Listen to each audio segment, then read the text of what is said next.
Hi hello ನಮಸ್ಕಾರ. Welcome back KS ಗುರುಜಿ. ಆತ್ಮೀಯ ನನ್ನ ಸ್ಪರ್ಧಾ ಮಿತ್ರರೇ, ತಮಗೆಲ್ಲರಿಗೂ ಗೊತ್ತಿರುವಂತೆ ರಾಜ್ಯದ ಪ್ರತಿಷ್ಠಿತ ಆನ್ಲೈನ್ ಕ್ಲಾಸ್ಗಳಲ್ಲಿ ಹೆಸರುವಾಸಿಯಾಗಿರುವಂತಹ ನಮ್ಮ KS ಗುರುಜಿ ವತಿಯಿಂದ ತಮಗೆಲ್ಲರಿಗೂ ಒಂದು ಸಿಹಿ ಸುದ್ದಿ. KSET ಮತ್ತು ನೆಟ್ಗೆ ಬೇಕಾಗಿರುವಂತಹ ಇತಿಹಾಸ ವಿಷಯಕ್ಕೆ ಸಂಬಂಧಪಟ್ಟಂತಹ ವಿಷಯವನ್ನ ನಮ್ಮ KS ಗುರುಜಿ ಆ್ಯಪ್ ಒಳಗೆ ಮಾಡ್ತಾ ಇದ್ದೇವೆ. ನಾನು ನಿಮ್ಮೆಲ್ಲರ ಅಚ್ಚುಮೆಚ್ಚಿನ ಚಾಮಯಿ ಮೇಷ್ಟ್ರು, ಇತಿಹಾಸ ವಿಷಯ ಉಪನ್ಯಾಸಕರಾಗಿರುವಂತಹ ಮಹಾಂತೇಶ್ ಕಂಬಾರ್ ಅವರು ಮಾಡುವಂತಹ ನಮಸ್ಕಾರಗಳು. ಆತ್ಮೀಯರೇ, KSET ಪರೀಕ್ಷೆಗೆ ಸಂಬಂಧಪಟ್ಟಂತೆ 2020ರಲ್ಲಿ ಇತಿಹಾಸ ವಿಷಯ ಪೇಪರ್ 2 ಏನಿತ್ತಲ್ಲ, ಆ ಪೇಪರ್ 2ದ ಒಂದಿಷ್ಟು ಕ್ವಶನ್ಗಳನ್ನ ನಾನು ಇವತ್ತು ಡಿಸ್ಕಸ್ ಮಾಡ್ತಾ ಇದ್ದೇನೆ. ಆ ಪೇಪರ್ 2ದ ಒಂದಿಷ್ಟು ವಿಷಯಗಳನ್ನ ಡಿಸ್ಕಸ್ ಏನ್ ಮಾಡ್ತೇನೆ ಅಂತಂದ್ರೆ, ತಮ್ಮೊಂದಿಗೆ ಈ ಪರೀಕ್ಷೆಯನ್ನ ನಾವು ಯಾವ ರೀತಿಯಾಗಿ ಸ್ನೇಹಮಯನ್ನಾಗಿ ಮಾಡ್ಕೋಬೇಕಾ, ಎದುರಿಸೋದೇನ್ ಬೇಡ, ಅರ್ಥ ತಂದ್ಕೊಳ್ತೇನ್ರಿ. ಈ ಸಬ್ಜೆಕ್ಟ್ ಅನ್ನ ಎದುರಿಸೋ ಅನ್ನೋದು ಯಾಕೋ ನಮಗ್ ಸರಿ ಅನಿಸ್ತ ಪದ, ಅದು ಸರಿಯಲ್ಲ. ಅದು ನಮ್ಗ ಗಾಡ್ ಗಿಫ್ಟ್. ಅದು ಒಂದ್ಸಲ ಇದನ್ನ ಏನಾರ ಪಾಸ್ ಆಗ್ಬಿಟ್ಟಿವಿ ಅಂತಂದ್ರೆ ಏನಾಕಿವಿ ಅಂತ ಗೊತ್ತಾತ್ ನಮಗ. ರೆಸ್ಪೆಕ್ಟಬಲ್ ಪೋಸ್ಟ್ ಲೆಕ್ಚರರ್ ಅಲ್ಲ, ಸೊ ಆ ಹುದ್ದೆಯನ್ನು ಅಲಂಕರಿಸಬೇಕಾಗ್ತದೆ. ಇದು ಇಲ್ಲಿ ಕೊಟ್ಟಿರುವಂತಹ ಈ ಒಂದು ಪ್ರಶ್ನೆಯನ್ನ ಗಮನಿಸಬೇಕು. ಏನಪ್ಪಾ ಅಂತಂದ್ರ, ಕಲರ್ ಯಾವತ್ತು ತಗೊಳ್ಳೋನು? 2020ರ ಒಂದು KSET ಪರೀಕ್ಷೆಗೆ ಸಂಬಂಧಪಟ್ಟಂತಹ ಒಂದು ಪ್ರಶ್ನೆ ಇದು. ಏನಂತ ಐತಿ ಅಂತಂದ್ರ, ಋಗ್ವೇದವು ಸಪ್ತ ಸಿಂಧೂವನ ದೇವನಿರ್ಮಿತ ದೇಶವೆಂದು ಸೂಚಿಸುತ್ತದೆ. ಇದರ ಅರ್ಥ ಏನು ಅಂತ ಕೇಳ್ಯಾರ. ಫಸ್ಟ್ ಈ ಸಪ್ತ ಸಿಂಧು ವನ ಅನ್ನೋದನ್ನ ಚೂರ ತಿಳ್ಕೊಳ್ರಿ. ಸಪ್ತ ಸಿಂಧು ವನ ಅಂತ ಹೈಲೈಟ್ ಮಾಡತ್ತ. ವನ ಅಂದ್ರೆ ಗೊತ್ತು ತಮಗೆಲ್ಲರಿಗೂ, ಕಾಡು, ಅರಣ್ಯ, ವಿಪಿನ, ಅಟವಿ ಅಂತ ಹಿಂಗೇನ ಕರಿತೀವಲ್ಲ, ಹೌದಲ್ಲ? ಅದರ ಇಲ್ಲಿ ಆ ವಿಷಯ ವಸ್ತುವನ್ನ ಕೊಡಲಿಲ್ಲ. ಇದು ಸಪ್ತ ಸಿಂಧುಗಳು ಗೊತ್ತಿರಬಹುದು. ಶಾರ್ಟ್ ಕೋಡ್ ಆಗಿ ನೆನ್ಪಿಟ್ಕೊಳ್ಳೋಕು ಕೂಡ ಸಪ್ತ ಸಿಂಧುಗಳನ್ನ S3RCBಗೆ ಜೈ ಅಂತ ಒಂದು ಕೋಡ್ ನೆನ್ಪಿಟ್ಕೊಂಡ್ರೆ ಸಾಕು. ನೀವು ಸಪ್ತ ಸಿಂಧು ಬಂದ್ಬೋದು ಇಲ್ಲಿ. ಸಪ್ತ ಸಿಂಧುಗಳು ಸರ್, ಸಪ್ತ ಸಿಂಧುಗಳು ಯಾವ್ಯಾವು? ಎಸ್, ಒಂದನೇದ್ದು ಮಹಾಮಾತೆ ಸಿಂಧು, ಎರಡನೇದ್ದು ನಿಮ್ಮೆಲ್ಲರ ವಿದ್ಯಾದಾತೆ ಸರಸ್ವತಿ ನದಿ, ಮೂರನೇದಾಗಿ ಸಟ್ಲೇಜ್ ನದಿ. ಅಂದ್ರೆ ನಿಮ್ಗೆ S3 ಏನಂತ ಗೊತ್ತಾಯ್ತು. ಓಕೆ, ಇನ್ನ ಇಟ್ ಮೀನ್ಸ್ ರಾವಿ ನದಿ. ಇದು ಬಹಳ ಮುಖ್ಯವಾಗಿ ಬೇಕಾಗ್ತದ. ಈಗ ನಾನು ಸಪ್ತ ಸಿಂಧು ಅದು ದೇವ ನಿರ್ಮಿತ ದೇಶ ಅಂತ ಸಾಬೀತುಪಡಿಸ್ಬೇಕಂದ್ರೆ ಬೇಕಾಗ್ತದ. ಸಿ ಚಿನಾಬ್, ಹೌದಾ? ಬಿಯಾಸ್, ಮತ್ ಬೇರೆ ಬೇರೆ ಹೆಸರುಗಳದ. ಇವಕ್ಕೆ ಸದ್ಯಕ್ಕೆ ಹಂಗೆ ತಿಳ್ಕೊಳ್ರಿ ನೋಡ. ಸಪ್ತ ಸಿಂಧುಗಳಂತ ಕರಿತೀವಿ ಇವಕ್ಕೆ. ಯಾವ್ಯಾವ ಸಪ್ತ ಸಿಂಧುಗಳು? ಸಿಂಧು ನದಿ, Saraswati, Sutlej, Ravi, Chenab, Beas. Last one more, Jhelum ನದಿ. ಹಿಂಗ 7 ನದಿಗಳನ್ನ ಒಳಗೊಂಡು ಇದನ್ನ ಸಪ್ತ ಸಿಂಧು ಅಂತ ಕರೀತಾರ. ಮತ್ತ ಈ 7 ನದಿಗಳು ಇಲ್ಲಿ ಅದವು ಅಂತಂದ್ರೆ ಇದು ದೇವರ ವರಪ್ರಸಾದದ ಭೂಮಿನ ಹೌದು, ದೇಶನ ಹೌದು. ಇಲ್ಲಿ ದೇಶ ಅನ್ನುವಂತಹ ಪದ ನನ್ನ ಅಭಿಪ್ರಾಯದಂತೆ ಭೂಮಿ ಅಂತ ಅರ್ಥ ಕೊಡುತ್ತ ಅಂತ ನಾನು ಅನ್ಕೊಂಡಿನಿ. ಭೂಮಿ ಅಂತ ಅರ್ಥ ಕೊಡೋದ. ಎಸ್, ಹಾಗಿದ್ದರೆ ಈ ಸಪ್ತ ಸಿಂಧುಗಳನ್ನ ಸಾಕ್ಷಾತ್ ಭಗವಂತನಿಂದ ಆಗಿರುವಂತವು ಅಂತ ತಿಳ್ಕೊಳ್ಬೇಕಾಗ್ತದೆ. ಸೊ ಹೀಗಿದ್ದರೆ ಈ ದೇವ ನಿರ್ಮಿತ ದೇಶವೆಂದು ಸೂಚಿಸುತ್ತದೆ. ಇದರ ಅರ್ಥ ಆಪ್ಷನ್ಗಳನ್ನು ಕೊಟ್ಟ ನಾವು. ಸಿಂಧೂ ನದಿಯ ಸುತ್ತಮುತ್ತಲಿನ ಪ್ರದೇಶ ಅಂತ ಹೇಳ್ತಾರೆ. ಚಾನ್ಸೇ ಇಲ್ಲ. ಸಿಂಧೂ ನದಿ ಸಾಗೇತಿ ಸೇವ್ ಮಾಡ್ಕೋಬೇಕು ನೋಡ್ರೆ. ಸಿಂಧೂ ನದಿಯ ಸುತ್ತಮುತ್ತಲಿನ ಪ್ರದೇಶ. ಸಿಂಧೂ ನದಿಯ ಸುತ್ತಮುತ್ತಲಿನ ಪ್ರದೇಶ ಅಂತಂದ್ರ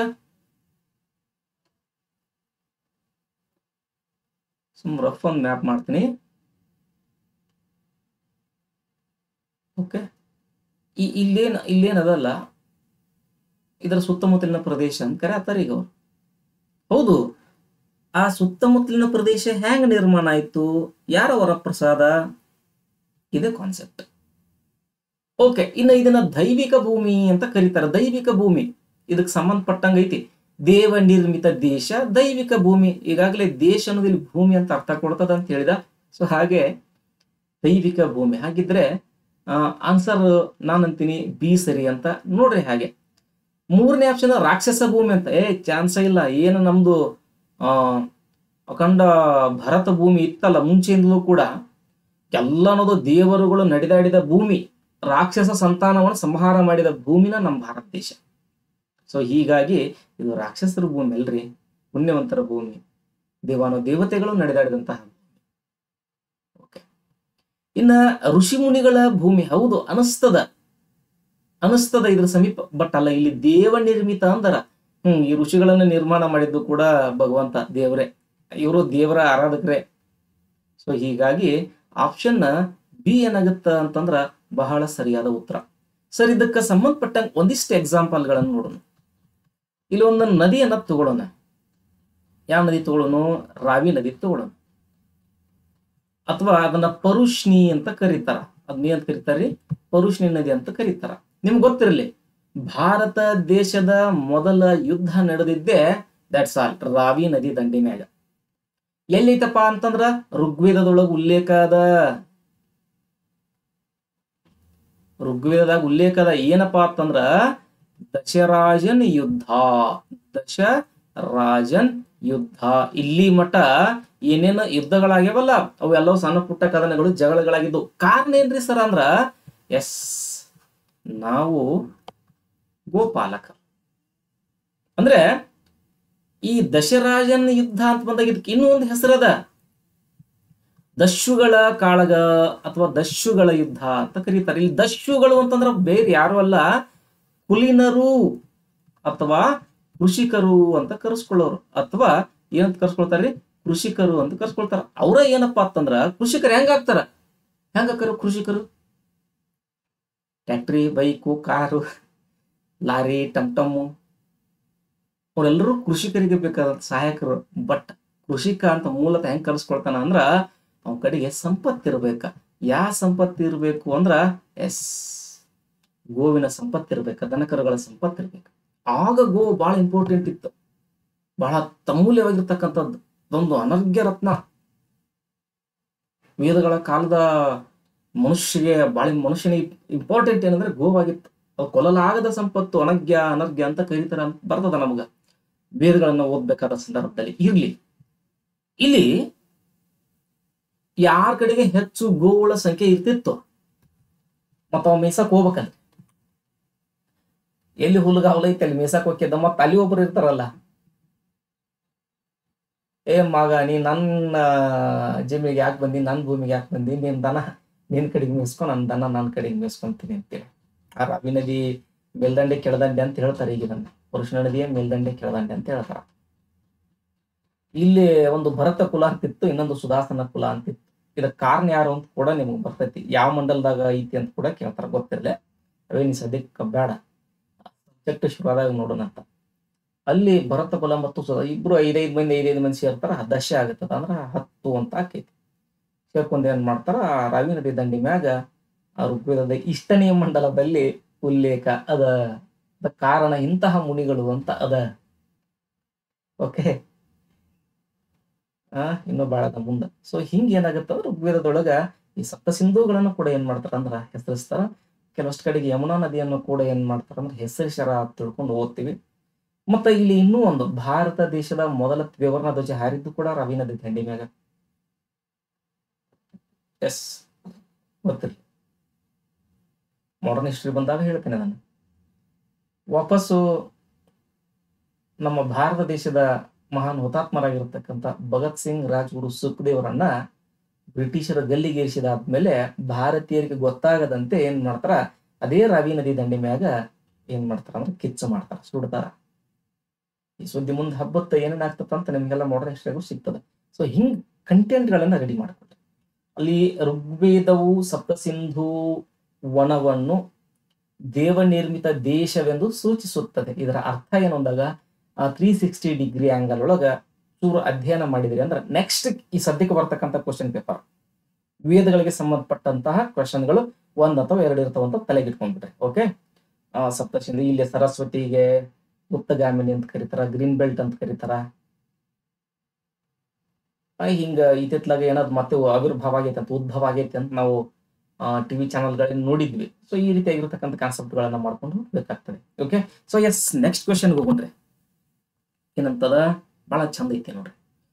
ಬೌದ್ಧರ ಗ್ರಂಥವಾಗಿರುವಂತಹ ಅಂಗುತ್ತರ ನಿಕಾಯದಲ್ಲಿ ಸೂಚಿಸಲ್ಪಟ್ಟ ಬೃಹತ್ ಕ್ಷತ್ರಿಯ ರಾಜ್ಯಾಡಳಿತ ಕ್ರಮ ಅಥವಾ ಮಹಾಜನಪದಗಳ ಸಂಖ್ಯೆ ಅಂತದ.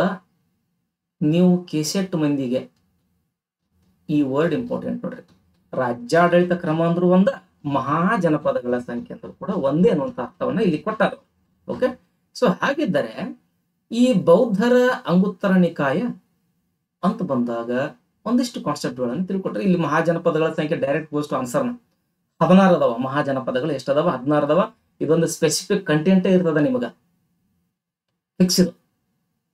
ಮತ್ತ ಸರ್, ಬೌದ್ಧರ ಅಂಗುತ್ತರ ನಿಕಾಯದಲ್ಲಿ ಮಾತ್ರ ಈ 16 ಮಹಾಜನಪದಗಳ ಬಗ್ಗೆ ಉಲ್ಲೇಖ ಅದಾವ ಹೆಂಗೋ? ಎಸ್. ಮತ್ತೆ ಇತರೆ ಗ್ರಂಥಗಳಲ್ಲಿ ಐತೋ ಇಲ್ಲೋ? ಐತ್ರಿ. ಜೈನರ ಭಗವತಿ ಸೂತ್ರ ಅಂತ ಬರುತ್ತೆ ನೋಡ್ರಿ, ಬರ್ಕೊಂಡ್ಬಿಡ್ರಿ ಇದನ್ನ. ಜೈನರ ಭಗವತಿ ಸೂತ್ರದಲ್ಲಿಯೂ ಕೂಡ ಏನಾಗುತ್ತ ಅಂದ್ರ ಈ 16 ಮಹಾಜನಪದಗಳ ಬಗ್ಗೆ ಉಲ್ಲೇಖ ಅದ. ಅಂಗ, ವಂಗ, ಮಗಧ, ಕಾಶಿ, ಕೋಸಲ, ಮತ್ಸ್ಯ, ಗಾಂಧಾರ, ಕಾಂಬೋಜ, ಸೂಕ್ತ, ಹಿಂಗೇನದಾವಲ್ಲ, ಈ ಎಲ್ಲಾ 16 ಮಹಾಜನಪದಗಳ ಬಗ್ಗೆ ಬೌದ್ಧ ಗ್ರಂಥ ಅಂಗುತ್ತರ ನಿಕಾಯದಲ್ಲಿ ಅಷ್ಟೇ ಅಲ್ಲ, ಜೈನರ ಭಗವತಿ ಸೂತ್ರದಲ್ಲಿ ಕೂಡ ಉಲ್ಲೇಖ ಅದ. ಓಕೆ, ಮೈಂಡ್ ಇಟ್, ನೆನ್ಪಿಟ್ಕೊಳ್ಳಿ. ಸೊ ಹಾಗಿದ್ರೆ ಈ 16 ಮಹಾಜನಪದಗಳು ಅನ್ನುವಂಥ ಕಾನ್ಸೆಪ್ಟ್ ಏನದಲ್ಲ, ಇದರೊಳಗ ವಿಶೇಷವಾಗಿರುವಂತ ಒಂದೆರಡು ಪಾಯಿಂಟ್ಗಳನ್ನ ಅಷ್ಟೇ ಡಿಸ್ಕಸ್ ಮಾಡೋಣ. ಈ 16 ಮಹಾಜನಪದಗಳಲ್ಲಿ 15 ಮಹಾಜನಪದಗಳು, ಯವ್ವ ಸಿಟಿಗಳು ಬಡತಾಯಿ ಭಾರತಂಬಿ,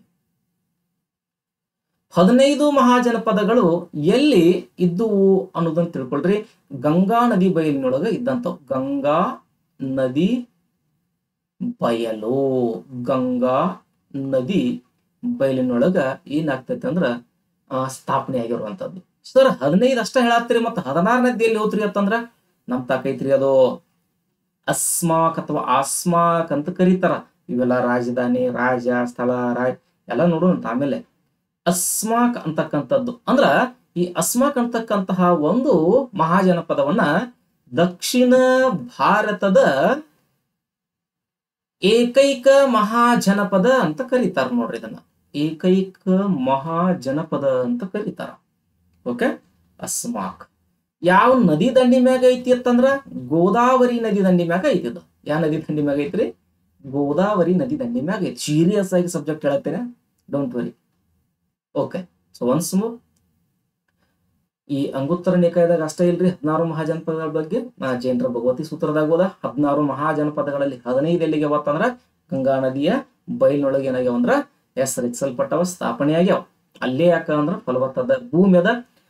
ಏನಪ್ಪಾ ಅಂದ್ರ ಎಲ್ಲ ಕಡೆಗೂ ಹೋಗ್ತಕ್ಕಂಥ ಬರ್ತಕ್ಕಂಥ ಮಾರ್ಗಗಳು ಅಲ್ಲಿ ಅದಾವ. ಈ ಕಾರಣಕ್ಕೆ ಅಲ್ಲಿ ಸ್ಥಾಪನೆ ಆಗ್ಯಾವ. ಓಕೆ, ಮತ್ತು ಒಂದ ಏಕೈಕ ಅಂತ ಬಂದಾಗ ದಕ್ಷಿಣ ಭಾರತದ ಕಡೆಗೆ ಒಂದದ ಅಸ್ಮಾಕ ಅಂತಕ್ಕಂಥದ್ದು ಗೋದಾವರಿ ನದಿ ದಂಡಿ ಮ್ಯಾಗ ಅದ. ಓಕೆ, ಸೊ ಇಷ್ಟು ಈ 2ನೇ ಕ್ವಶನ್ಗೆ ಸಂಬಂಧಪಟ್ಟಂಕ. ಮತ್ತ ಮುಂದೆ ಹೋಗಿ ಏನಾಗ್ತಾವ, ಈ 16 ಮಹಾಜನಪದಗಳು ಏನಾಗ್ತಾವ, ಒಂದು 10 ಗಣರಾಜ್ಯಗಳಾಗಿ ನಿಲ್ತಾವ. 10 ಗಣರಾಜ್ಯಗಳಾಗಿ ನಿಲ್ತಾವ. ಅದರೊಳಗ ನಮಗ ಮುಂದೆ ಬಂದಂಗೆಲ್ಲ ಹರಿಯಂಕ ಸಂತತಿ, ನಾಗ ಸಂತತಿ, ನಂದ್ರು, ಪಿಪ್ಪಲೇವನದ ಮೌರ್ಯರು ಅನ್ನುವಂತಹ ಒಂದು ಬಿಗ್ ಕಾನ್ಸೆಪ್ಟ್ ಬರ್ತೈತಿ. ಓಕೆ, ಸೊ ಇಲ್ಲಿಂದ ಏನಾಗ್ತೈತೆ ಅಂದ್ರೆ ನಮ್ಗ ಒಂದು ರಾಜ್ಯಾಡಳಿತ ಕ್ರಮ ಆಗಿರ್ಲಿ, ಮಹಾಜನಪದಗಳು ಅನ್ನೋ ಒಂದು ಕಂಟೆಂಟ್ ಆಗಿರ್ಲಿ ಸಿಗ್ತದ. ಓಕೆ, ಈ ಗಣರಾಜ್ಯಗಳ ಉಲ್ಲೇಖದ ಬಗ್ಗೆ ಆಲ್ರೆಡಿ ವೇದದಾಗೂ ಕೂಡ ಅದ. ಇದೇ ಕ್ವಶನ್ ಹೋಯ್ತದ. ಸೊ ನೆಕ್ಸ್ಟ್ ಕ್ವಶನ್ಗೆ ಹೋಗ್ರಿ. ಏನಪ್ಪಾ ಇದು? ಕುಶಾನ ವಿಸ್ತರಣದ ಉಡಾವಣಾ ವೇದಿಕೆ. ಏಪ್ಪ ಏನ್ ಉಡಾವಣೆ ಮಾಡಿರೋ ಯಪ್ಪ, ನೀವಂತೂ ನಮ್ಮವರೆಲ್ಲ ಬ್ಯಾಕ್ಟ್ರಿ ಅದನ್ನ ನೀವು ಎಲ್ಲಿ ಹೋಗ್ತಿದ್ರು? ಎಸ್, ಉಡಾವಣಾ ವೇದಿಕೆ ಎಲ್ಲಿಂದ ಬಂದ್ರಂತವ್ರು? ಏನದ ಕ್ವಶನ್ ಇದು? ಉಡಾವಣಾ ವೇದಿಕೆ ಅಂತ ಐತಿ, ಹೌದಲ್ಲ? ಹೌದು, ಸರಿ.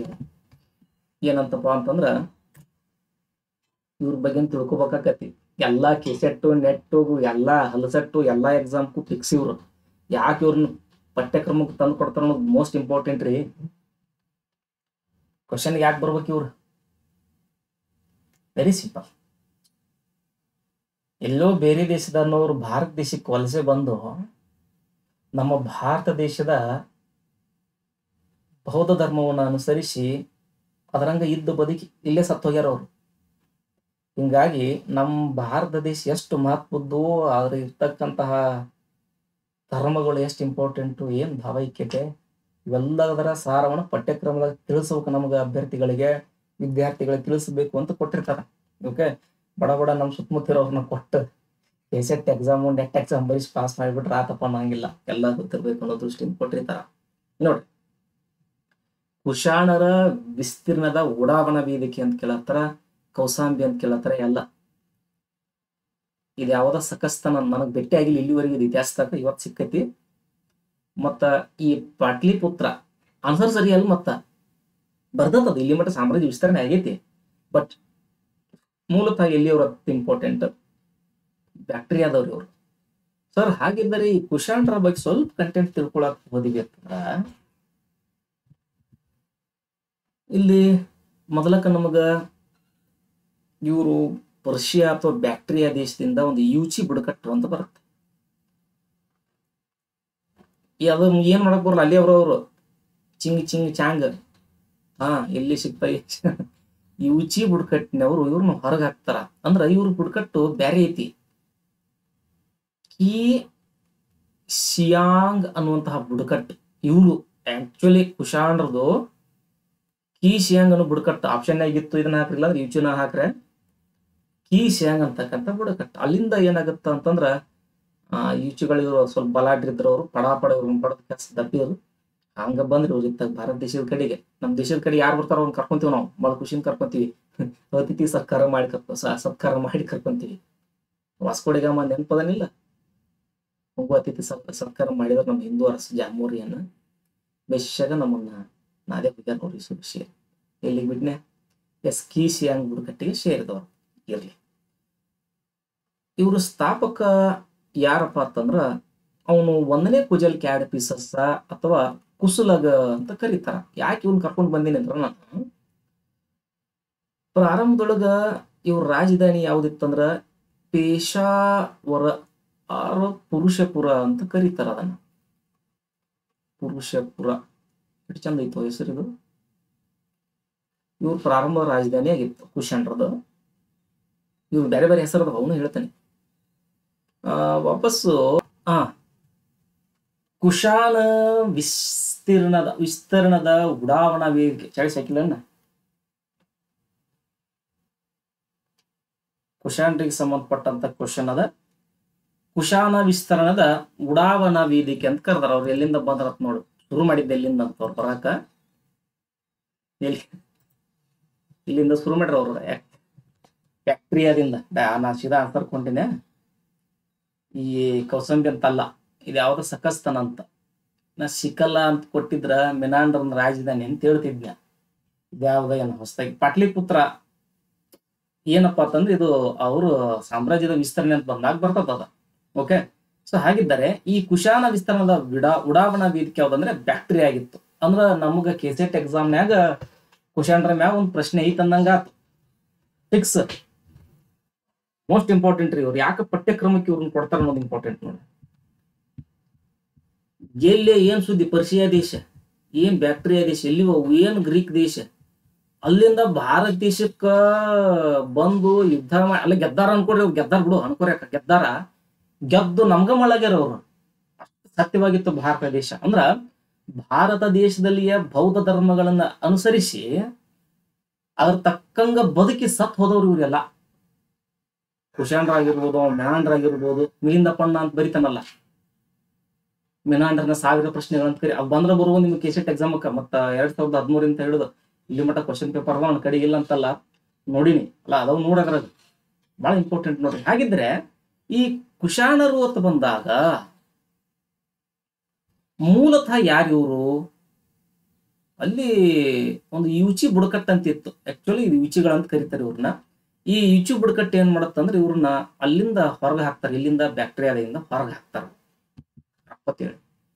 ಹಾಗಿದ್ರೆ ಇವ್ರ ಬುಡಕಟ್ಟು ಯಾವ್ದ್ರಿ ಸರ್ ಮತ್ ಬೇರೆ ಅಂತೀರಲ್ಲ? ಇವ್ರ ಬುಡಕಟ್ಟಿನ ಹೆಸರು ಕೀ ಶಿಯಾಂಗ್ ಅಂತೇಳಿ ಬುಡಕಟ್ಟು ನೋಡ್ರಿ ಇವ್ರದ್ದು. ಕೀ ಶಿಯಾಂಗ್, ಕೀ ಶಿಯಾಂಗ್ ಹಿಂಗ ಇರ್ತಾರ ಇವ್ರು. ಚುಯ್ ಚುಯ್ ಚುಚ್ಚ ಅನ್ನೋದು ಇವ್ರ ಗ್ರಂಥ ಮತ್ತ. ಕೀ ಶಿಯಾಂಗ್ ಬುಡಕಟ್ಟಿಗೆ ಸೇರಿದವ್ರು ಆಕ್ಚುಲಿ ಇವ್ರು. ಹೊರಗೆ ಹಾಕಿದವ್ರ ಈಚುಗಳು. ಸಾಯಿ ಬುಡಕಟ್ಟು ಮತ್ ಬೇರೆ. ಈ ಸದ್ಯಕ್ಕೆ ಇದಿರ್ಲಿ. ಸೊ ಹಾಗಿದ್ದರೆ ಇವರು ಈ ಕಡೆಗೆ ಬಂದಾಗ ಇವರ ಮೊದಲ ವ್ಯಕ್ತಿ ಸ್ಥಾಪಕ ಅಂತ ಕರೆಸ್ಕೊಳ್ತಾರ ಕುಸುಲಗ. ಕುಸುಲಗ ಅಥವಾ 1ನೇ ಕುಜಲ್ ಕ್ಯಾಡ್ಫಿಸಸ್ ಅಂತ ಕರೀತಾರ. ಓಕೆ, ಇವನ್ ಏನ್ ಮಾಡ್ತಾನಂದ್ರ ಅದು ಕ್ರಿಸ್ತ ಶಕ 15ರಿಂದ ಹಿಡಿದು 65 ಮಟ್ಟ ಆಡಳಿತ ಮಾಡಿದ ಅಂತ ಓದ್ತೀವಿ ನಾವು. ಓಕೆ, ಸೊ ಇಲ್ಲಿ ಪ್ರಾರಂಭದೊಳಗ ಇವರು ರಾಜಧಾನಿಯನ್ನ ಮಾಡ್ಕೊಂಡ್ರು. ಯಾವುದನ್ನ ಅಂದ್ರ ಪುರುಷಪುರ ಅಥವಾ ಪೇಶಾವರ್ ಅಂತ ಕರಿತೀವಿ. ಪುರುಷಪುರ ಅಥವಾ ಪೇಶಾವರ್ ಅಂತ ಕರಿತೀವಿ. ಅದನ್ನ ರಾಜಧಾನಿಯನ್ನಾಗಿ ಮಾಡ್ಕೊಂಡು ಏನ್ ಮಾಡ್ತಾರ ಅಂದ್ರ ಇವರು ತಮ್ಮ ಆಡಳಿತವನ್ನ ಶುರು ಮಾಡ್ತಾರ.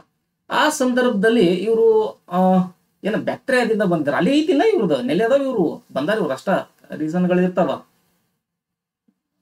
ಏನ್ ಭೌಗೋಳಿಕವಾಗಿ ಪ್ರಾಕೃತಿಕವಾಗಿ ರೀಸನ್ಗಳಿರ್ತಾವ. ಬಂದಾರ ಅವ್ರಿಗೆ ಹೊರಗೆ ದಬ್ಬ್ಯಾರ ಅಂದ್ರೆ ಏನೋ ಒಂದು ರೀಸನ್ ಇರ್ತದ.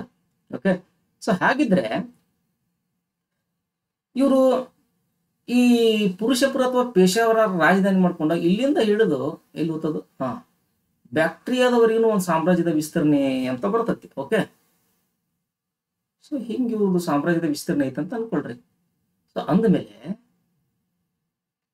ಈ ಕುಸುಲಗ ಅಥವಾ 1ನೇ ಕುಜಲ್ ಕ್ಯಾಡ್ಫಿಸಸ್ ಎಲ್ಲಿಂದ ಎಲ್ಲಿವರೆಗೆ ತನ್ನ ಸಾಮ್ರಾಜ್ಯವನ್ನ ವಿಸ್ತರಣೆ ಮಾಡಿದ ಅನ್ನೋದು ಇಂಪಾರ್ಟೆಂಟ್ ಆಗ್ತದ.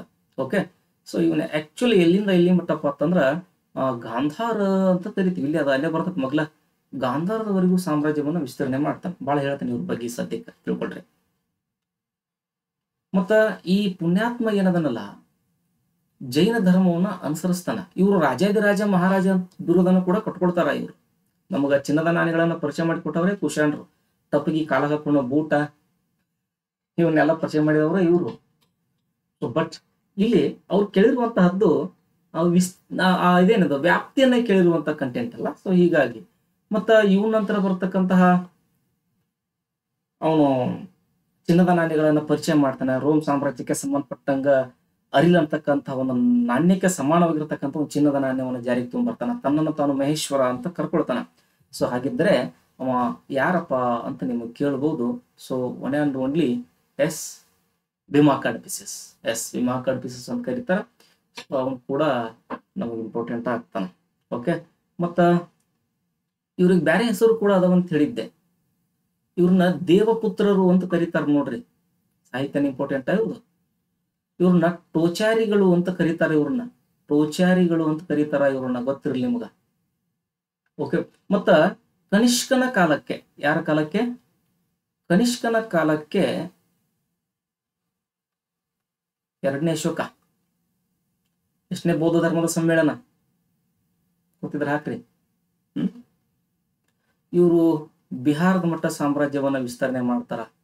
ಮುಂದುವರೆದು ರಾಜಸ್ಥಾನ, ಗುಜರಾತ್, UP, MP, ಕಾಶ್ಮೀರ ಇವನ 2ನೇ ರಾಜಧಾನಿ ಆಗಿತ್ತು. ಮಥುರಾ ಇವನ 2ನೇ ರಾಜಧಾನಿ ಆಗಿತ್ತು. ಹಿಂಗ ನಾವು ಅಧ್ಯಯನಗಳನ್ನ ಮಾಡ್ತೀವಿ. ಇವನ ಆಸ್ಥಾನದಾಗ ಒಬ್ಬ ಕವಿ ಇದ್ದ ಅಶ್ವಘೋಷ ಅಂತ. ಯಾವ ಸಂದರ್ಭದಾಗ ಅವನ್ನ ಹಿಡ್ಕೊಂಡು ಬಂದಿವ್ರು. ಸೊ ಹೀಗೆಲ್ಲ ಕ್ವಶನ್ಗಳಾಗ್ತಾವ. ಒಂದೊಂದು ಶಿರವಿಲ್ಲದ ಒಂದು ಮೂರ್ತಿ ಸಿಗ್ತದೆ, ಮಥುರಾದ ಕಲ್ಕಲಿ ತೀರ ಅಂತ ಹೇಳ್ತಾರ. ಸೊ ಹೀಗೆ ಕುಶಾಣರ ಮೇಲಿನ ಕೆಲವು ಪ್ರಶ್ನೆಗಳಿಗೆ ಸದ್ಯಕ್ಕೆ ನಮ್ಗೆ ಉತ್ತರ ಸಿಗ್ತದ. ಅವ ಯಾರನ್ ಕೊಂದು ಕುಸುಲಗ ಮತ್ತೆ ಅಧಿಕಾರಕ್ಕೆ ಬಂದಾವೆಲ್ಲ ನೋಡೋಣಂತ ಆಮೇಲೆ. ಓಕೆ, ಸೊ ಹಾಗಿದ್ದರೆ ನೆಕ್ಸ್ಟ್ ಕ್ವಶನ್ ಏನದ? ಅದು ಸಂಗಮ ಸಾಹಿತ್ಯದಲ್ಲಿ ಸೂಚಿಸಲ್ವಾ. ಈ ಎಕ್ಸಾಮ್ ಒಂದ ಅಲ್ರಿ, ನಿಮ್ ನೆಟ್ಟು ಶೆಟ್ಟು ಒಂದ ಅಲ್ಲ. ಬೇಕಾದ ಎಕ್ಸಾಮ್ ಬರ್ಲಿ, ಅಲ್ಲಿ ಏನ್ ಇರುತ್ತ ಅಂದ್ರ ಸಂಗಮ್ ಸಾಹಿತ್ಯದ ಮ್ಯಾಗ ಪಲ್ಲವರು, ಚೋಳರು ಮತ್ತು ಬಾದಾಮಿ ಚಾಲುಕ್ಯ. Fix question. ಸಂಗಮ್ ಸಾಹಿತ್ಯ ಬಿಟ್ರ ಕ್ವಶನ್ ಪೇಪರ್ ಅಲ್ಲಿ ನನಗನ್ಸಿದ್ದು ಇತ್ತಿತ್ಲಾಗೆ ಅಷ್ಟು ಇಂಪಾರ್ಟೆಂಟ್ ನೋಡ್ರಿ ಈ ಸಂಗಮ್ ಸಾಹಿತ್ಯದ ಬಗ್ಗೆ. ಇಂಪಾರ್ಟೆಂಟ್ ಸಂಗಮ್ ಸಾಹಿತ್ಯದ ಬಗ್ಗೆ. ಹಾಗಿದ್ರೆ ಈ ಸಂಗಮ್ ಸಾಹಿತ್ಯದಲ್ಲಿ ಸೂಚಿಸಲ್ಪಟ್ಟಂತಹ ಮರುದನ್ ತ್ಯಾಯಿ ಏನನ್ನ ಉಲ್ಲೇಖಿಸುತ್ತದೆ? What A question. ಒಂದು ಸಬ್ಜೆಕ್ಟ್ ತಂದು ಕೊಡತ್ ನೋಡಿ. ಸದ್ಯಕ್ಕೆ ನಾವು ಯಾವತ್ತು ಲಿಂಕ್ ಕಾಣಿಸುತ್ತ ನೋಡ್ರಿ. ಅನ್ಸುತ್ತದ. ಸಂಗಮ ಸಾಹಿತ್ಯದೊಳಗ ಇಲ್ಲೇನು ಮರುಧನ್ ಅಂತ ಕೊಟ್ಟಾರಲ್ಲ, ಹಿಂಗಂದ್ರ ಫಲವತ್ತಾದ ಕೃಷಿ ಭೂಮಿ. ಮತ್ತ ತಿನಾಯಿ ಅಂತ ಕೊಟ್ರಲ್ಲ, ತೀರ ಐತಲ್ಲ ಉತ್ತರದರಾಗ, ಇಲ್ಲೇ ಐತಲ್ಲ ಫಲವತ್ತಾದ ನದಿ ತೀರ, ಆಪ್ಷನ್ ಡಿ. ಕರಾವಳಿ ಪ್ರಾಂತ್ಯ ಅಲ್ಲಲ್ಲ, don't worry. ಬೆಟ್ಟಗಾಡು Pradesh, don't worry. ಮರುಭೂಮಿ ಇಲ್ಲ, ತಲೆನ ಕೆಡಿಸ್ಕೋಬೇಡ್ರಿ. ಈ ಮರುಧನ್ ಅನ್ನೋದ ಫಲವತ್ತಾದ ಕೃಷಿ ಭೂಮಿ, ತಿನಾಯಿ ಅಂತ ಕರೆದಾರು ತೀರ ಪ್ರದೇಶ. ಫಲವತ್ತಾದ ನದಿ ತೀರ, ಫಲವತ್ತಾದ ನದಿ ತೀರದಾಗಲ್ಲ ಫಲವತ್ತಾದ ಕೃಷಿ ಭೂಮಿಗಳಿರುವುದು. ದೋಬ ಪ್ರದೇಶ ಅಂತ ಕರೆಯಂಗಿಲ್ರ, ಎರಡು ನದಿಗಳು ಹಂಗ ಹಿಂಗಾಗಿ. ಇತಿಹಾಸ ಅನ್ನೋದ ಹಿಂಗ ಓಕೆ, ಸರಿ ಇರ್ಲಿ. ಸೊ ಹಾಗಿದ್ದಾಗ ಇದನ್ನ ಚೂರ ಕಾನ್ಸೆಪ್ಟ್ ಮಾಡೋಣ. ಏನಪ್ಪಾ ಅಂತಂದ್ರ ಈ ಸಂಗಮ ಸಾಹಿತ್ಯದ ಬಗ್ಗೆ ಸಂಬಂಧಪಟ್ಟಂತೆ ಸೊ ಕಲರ್ ಚೇಂಜ್. ಸಂಗಮ ಸಾಹಿತ್ಯಕ್ಕೆ ಸಂಬಂಧಪಟ್ಟಂಗ ಏನ್ ಮಾಹಿತಿಗಳನ್ನ ಕಲೆ ಹಾಕೋದು ಚಲೋ ಅಂತಂದ್ರ, ನಿಮ್ಗ ಸಂಗಮ ಅಂದ್ರೆ ಏನು ಗೊತ್ತು ಮಾಡ್ಕೊಳ್ರಿ. ಓಕೆ, ಈ ಸಂಗಮ ಸಾಹಿತ್ಯದ ಪೋಷಕರು ಯಾರು? ನಿಮ್ಗೆ ಏನ್ ಕ್ವಶನ್ ಆಗ್ಬಹುದು. ಓಕೆ, ಇದರ ಪೋಷಕರು ಯಾರು? ಪಾಂಡ್ಯ, ಏನಿದೆ ಚೇರ, ಪಾಂಡ್ಯ, ಚೋಳ ಅಂತ ಕರೆಯಂಗಿಲ್ಲ. ಓಕೆ, ಮತ್ತ ಎಷ್ಟು ಸಂಗಮ ಸಮ್ಮೇಳನಗಳು ನಡೆದುವ, ಅದರ ಅಧ್ಯಕ್ಷರು ಯಾರು, ಮತ್ತ ಸ್ಥಳ, ಅಲ್ಲಿ ಭಾಗವಹಿಸಿದಂತಹ ಸದಸ್ಯರ ಸಂಖ್ಯೆ ಎಷ್ಟ, ರಾಜರ ಸಂಖ್ಯೆ ಎಷ್ಟ, ಮೋಸ್ಟ್ ಇಂಪಾರ್ಟೆಂಟ್. ಮತ್ತ ಇವರ ಮಹತ್ವದ ಅಥವಾ ಅತ್ಯಂತ ಪೂಜನೀಯ ದೇವರುಗಳು ಯಾರ, ಎಲ್ಲಾ ಎಕ್ಸಾಮ್ ಕಂಟೆಂಟ್ ಇದು ಸಂಗಮ ಸಾಹಿತ್ಯದ ಮ್ಯಾಗ ಬಂದ್ರಿ ಅಂತಂದ್ರೆ. ಓಕೆ, ಮತ್ತ ಸಂಗಮ ಸಾಹಿತ್ಯ ಅಂತ ಬಂದಾಗ ಸರ್ ಇವ್ರ ಸಾಹಿತ್ಯದ ಪರಿಚಯವನ್ನ ನಾವು 5 ಭಾಗಗಳಲ್ಲಿ ಮಾಡ್ಕೋಬಹುದು. 5 ರೀತಿ ಇವ್ರನ್ನ ಏನ್ ಮಾಡ್ಬೋದು ಅಂದ್ರೆ ನಾವು ಪರಿಚಯ ಮಾಡ್ಕೋಬೇಕ. ಸರ್ ಹೆಂಗ 5 ರೀತಿ ಅಂತಂದ್ರ ಎಲ್ಲಿ ಹೊಂಟಿಯ ಪಾಯಿಂಟರಣಿ? ಎಸ್, ಇವ್ರದ್ದು ಸಂಗಮ ಸಾಹಿತ್ಯದ ಪರಿಚಯ ಅಂತ ಬಂದಾಗ ನಿಮ್ಗ ಅಗಸ್ತ್ಯ ಮುನಿಗಳು ಅಂತ ಕರಿತೀವಲ್ಲ, ಅಗತ್ಯ ಬರೀತಾರಲ್ಲ, ಅಗಸ್ತ್ಯ ಮುನಿಗಳ ಬಗ್ಗೆ ಇದು 1ನೇದು ಭಾಗ. ಅಲ್ಲೆಲ್ಲ ತಿಳ್ಕೊಂತ ಹೋಗ್ಬೇಕು, ಯಾಕ ಏನಂತ ನೀವು ಡೀಟೇಲ್ ಬರೋಣ ಅಂತ ಕ್ಲಾಸಿಗೆ. ಓಕೆ, ಸೊ ಅದಾದ್ಮೇಲೆ ಅವನು ತೊಳಕಾಪ್ಪಿಯನ್ನ ಬರಿತಾನಲ್ಲ, ತೊಳಕಾಪ್ಪಿಯರ್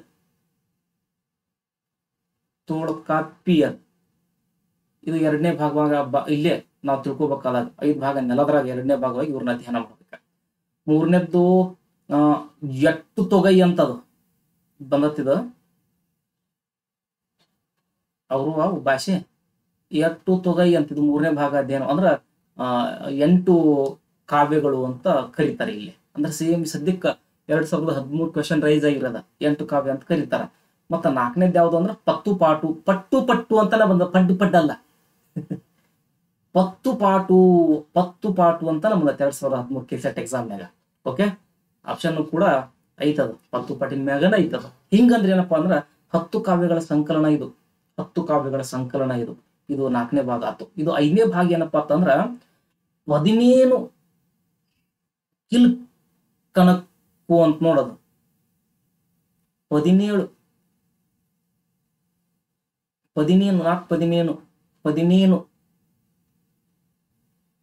ಕಿಲ್ ಕಣಕ್ಕು ಅಂತ ಕರೀತಾರ. ಅಂದ್ರ 18 ಸಣ್ಣ ಗ್ರಂಥಗಳ ಒಂದು ಗ್ರಂಥಮಾಲೆ ಇದು.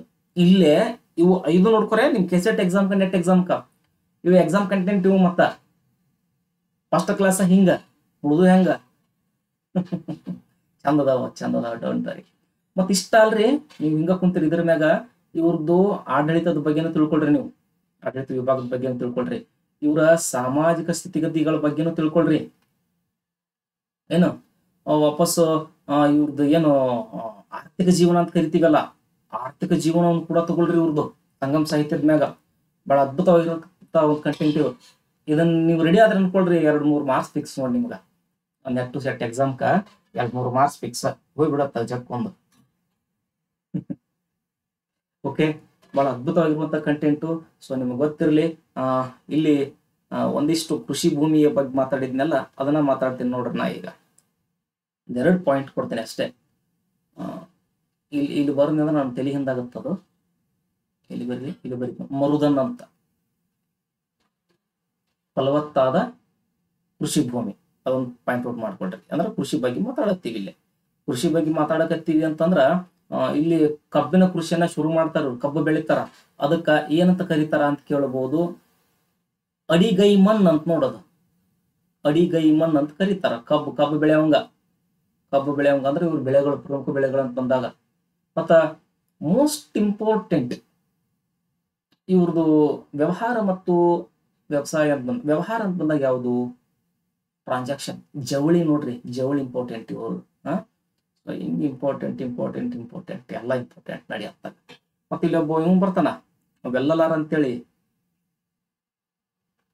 ಕೃಷಿಕ ಬರ್ತಾನ, ವೆಲ್ಲಲಾರ ಅಂತ ಕರೀತಾರ. ಅವಾಗ ಇವಂಗ ಏನು ಕ್ವಾಲಿಟಿ ಇತ್ತು ಅಂತಂದ್ರ, ಏನ್ ವ್ಯಾಲ್ಯೂ ಇತ್ತಪ್ಪ ಅಂತಂದ್ರ, ನೋಡು ರಾಜನಿಗೆ ಸಮವಾಗಿರುವಂತಹ ಒಂದು ಹುದ್ದೆನ ಅದು ಕೃಷಿಕ. ಇಲ್ಲೇ ರಾಜಗೆ ಈಕ್ವಲೆಂಟ್ ಅವ, ರಾಜಂಕಿನ ಮ್ಯಾಗ ಈಗ ಪ್ರೆಸೆಂಟಿಗೆ ಬೇಕಾದವ್ರು ಇರ್ಲಿ ಅವ್ರು, ನಾ ಹೇಳ್ತೀನಿ. ರೈತ ಅಂದ್ರ ಎಲ್ಲರ್ಕಿನ ಹೆಚ್ಚಾದವನ. ಒಂದ್ ಹೊತ್ತಿಗೆ ದೇವ್ರ ಶೆಟ್ಟಿ ಹೇಳ್ಬೋದು, ಹರ ಗುರು ಮುನಿದರೆ ಯಾರು ಕಾಯ್ತಾರ? ಹರ ಮುನಿದರೆ ಗುರು ಕಾಯುವನು, ಗುರು ಮುನಿದರೆ ಮನ್ಯಾನ್ ನೋಡ್ಲಿ ಫಾರ್ಮರ್. ಕೃಷಿಕನ ಕಾಯ್ಬೇಕು ನಮ್ಮನ್ನ. ದೇವ್ರು ಸಿಟಿಗಳಿ, ಗುರುನು ಸಿಟಿಗಳಿ, ಕಡೆಗೆ ನಮ್ಮ ಉಳಿಸೋ ಕೃಷಿಕನ. Most important. ಸೊ ನೋಡೋಣ, ಹಾಗೆ ಇವ್ರ ಕಂಟೆಂಟ್ ಮೇಲೆ ಹೋದಾಗ ಸಿಗ್ತತ್ತ ನಮಗ. ಇಷ್ಟಂತ ತಗೊಳ್ರಿ. ಈಗ 5ನೇ ಕ್ವಶನ್ ಏನೈತಪ್ಪ ಅಂತಂದ್ರ, ಅವ್ವ ಪಲ್ಲವರ ಮ್ಯಾಗ ಐತಿ. ಪಲ್ಲವರ ಕೊನೆಯ ಅರಸ ಯಾರು? ಎಸ್, ಅಪರಾಜಿತ್ ವರ್ಮ. ಇವ್ ಯಾರು ಮತ್ತ ಹಂಗಂದ್ರ? ನರಸಿಂಹ ಮ್ಯಾಡು, ಮಹೇಂದ್ರ ಸಿಂಗ್ ಧೋನಿ ಎರಡು ವರ್ಮ ಯಾರು? ಎಸ್, ಅವನು 1ನೇ ಆದಿತ್ಯ ಚೋಳ ಅಂತ ಬರ್ತಾನ. ಚೋಳರ ಪೈಕಿ ಆ 1ನೇ ಆದಿತ್ಯ ಚೋಳ ಏನ್ ಮಾಡ್ತಾನ ಅಂತಂದ್ರ, ಈ ಪಲ್ಲವರ ಅಪರಾಜಿತ ವರ್ಮನನ್ನ ಸೋಲಿಸುವ ಮೂಲಕ ಚೋಳರ ಸ್ವತಂತ್ರ ಆಡಳಿತವನ್ನು ಶುರು ಮಾಡಿಕೊಟ್ಟವನೇ. ದಟ್ಸ್ ಆಲ್, 1ನೇ ಆದಿತ್ಯ ಚೋಳ ಅಂತ ಹೇಳಿ ಅಲ್ಕಮ. ಅಪರಾಜಿತ ವರ್ಮ ಅಂತಕ್ಕಂಥ ಪಲ್ಲವರ ಕೊನೆಯ ಅರಸ ಆಗಿತ್ತು ಅಂದ್ಮೇಲೆ ಚೂರು ಇವ್ರ ಬಗ್ಗೆ ಕಂಟೆಂಟ್ ಮಾಡ್ಕೊಳ್ಳಿ. ಸೊ ಹಂಗ ಇವತ್ತಿನ ಪೂರ್ತಕ ಮಾಡ್ಕೊಳ್ಳಿ. ಏನಂತ ಇದಪ್ಪ ಅಂತಂದ್ರ,